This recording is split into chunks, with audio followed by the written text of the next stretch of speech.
and welcome along to this UCAS International podcast sub-series. This is our Across the Nations mini-episode series where we cover life in the UK, looking at the 4 different nations. And in this episode, our focus is very much on Scotland. We're going to do it with myself, Robbie James, and also 2 wonderful guests. We've got Heather Black from Strathclyde University and also Mish Jatani from Aberdeen. Nice to have you both on. Welcome along to this podcast. Let's start then with you, Heather. Give us Scotland's selling points. What makes Scotland, in your opinion, a little different to the other 3 nations in the UK? Well, in a completely biased opinion, I think it's the best of the nations in the UK, but as Scottish... I'm so surprised you said that, Heather. It's a shock to hear that, I'm sure. So the great thing about Scotland, I think, is its variety.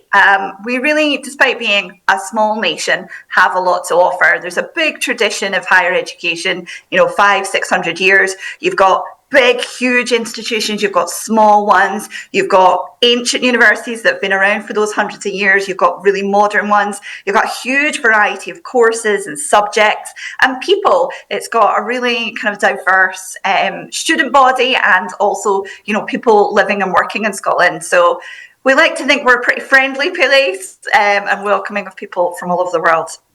And Mish, when you are selling Scotland and selling Aberdeen to the rest of the world, what's sort of at the top of your list as a selling point? I think I often actually speak about my own experience because I moved to Scotland 10 years ago and this is the second Scottish university that I've worked for, so I can only echo everything that Heather said. I found it to be a fantastic experience.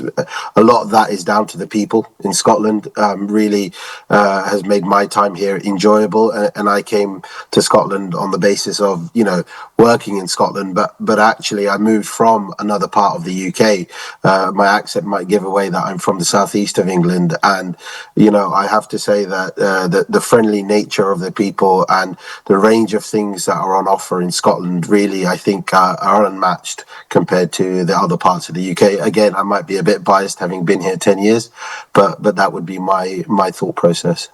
It does definitely have a reputation for being socially a wonderful, wonderful place full of very welcoming people. Heather, from a sort of an academic point of view, from a studying point of view, what are the sort of differences that make Scotland Scotland compared to the rest of the UK?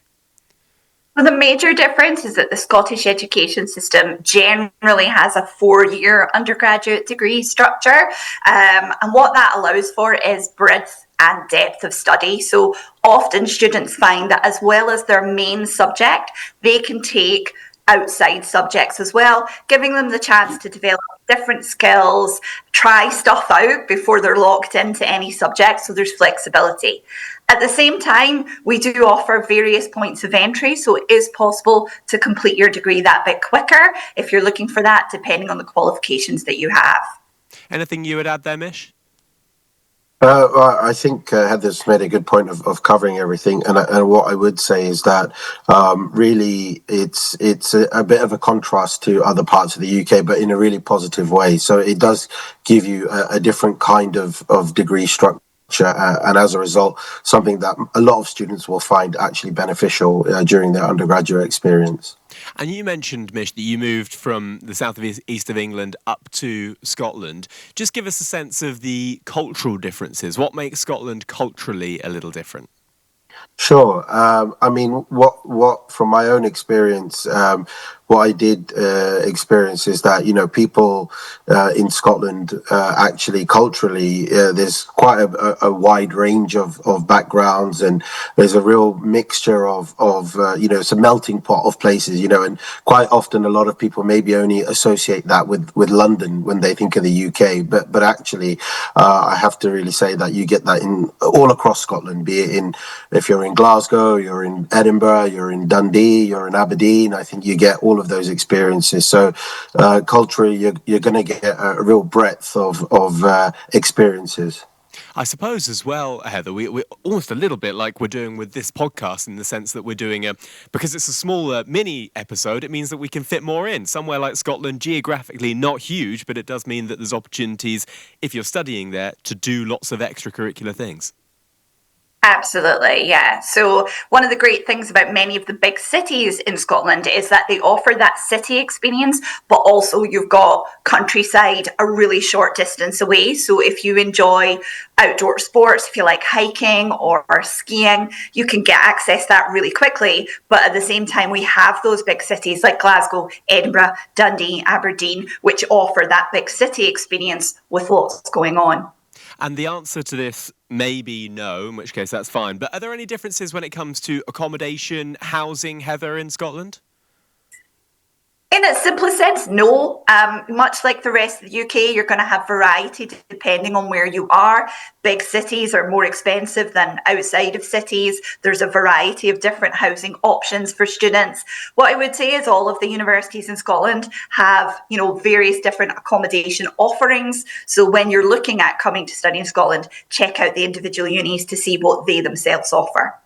And Mish, Heather just mentioned their costings a little bit as well. Do they vary across Scotland, or are they different at all from the rest of the UK? What I would add to that is probably that in Scotland, I believe that if you compare it to perhaps a larger city south of the border, that often the cost of accommodation is slightly cheaper from my own personal experience, and additionally that within Scotland itself, you might find again some of the bigger cities, it being slightly more expensive than perhaps your smaller cities, but again, it's not too much of a distinction really. And on the whole, Scotland tends to be a little bit more cost effective. You tend to get a bit more bang for your buck, I think, in terms of how far your money can go, especially accommodation wise. And if we look sort of post studying, what about in terms of employment opportunities, Heather? What are they like in Scotland? That's pretty good. There's, a thriving jobs market. There's a lot of industries represented within Scotland. Government's investing a lot in careers and so on. And the same visa arrangements apply in Scotland for graduates as they do elsewhere in the UK. So there's lots of opportunities, and the education system in Scotland's offering so many skills. It makes them graduates very attractive to employers. Would you go along with that, Mish? Absolutely, yeah, and I do think that if you're looking for things after graduation in particular sectors, Scotland does have some really niche areas of specialisation, which I do think that you might not find in other parts of the UK. So again, it really lends itself to some great opportunities. And just finally, to finish things off, I want to know, if you're an international student and you're coming to study in Scotland, let's give them something that they can impress all their friends with, some knowledge about Scottish culture, something that they can maybe go and order at a restaurant. What are you saying, Heather? What gets you in with all your Scottish pals? Well, I think when we talk about food, Scotland's got an interesting reputation when it comes to what we have to offer. Good use of the word interesting, like that. So the Scottish dish is haggis, neeps and tatties, which is haggis, which is, we'll not go into too much detail about exactly what haggis is, but it's meat, let's say that. There is neeps, which are turnips, and tatties, which are potatoes. So that is our traditional dish, which you have to try if you come to Scotland. But then we're known for the other end of the scale, and if you come to Scotland, you simply must try a fried Mars bar. Now that is literally a chocolate Mars bar.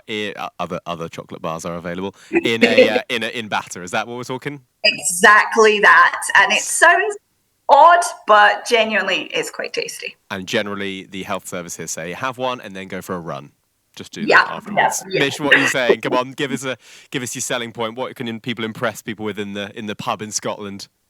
Do you know what? It's funny. Heather actually stole my thunder there. I was going to mention the battered Mars bar, but what I would say is that you can actually take your own food item to a lot of places and they'll batter it for you. So if you want to do that, you can actually just try something a bit different. And I think that's an option. But actually, I quite like something which I think encapsulates Scotland. A good bit of general knowledge. What the national animal of Scotland, the unicorn, which I think is a great ideal just to that concept. And I think people often then understand what being in Scotland's about just by thinking about the how can I put it, the connotations of that.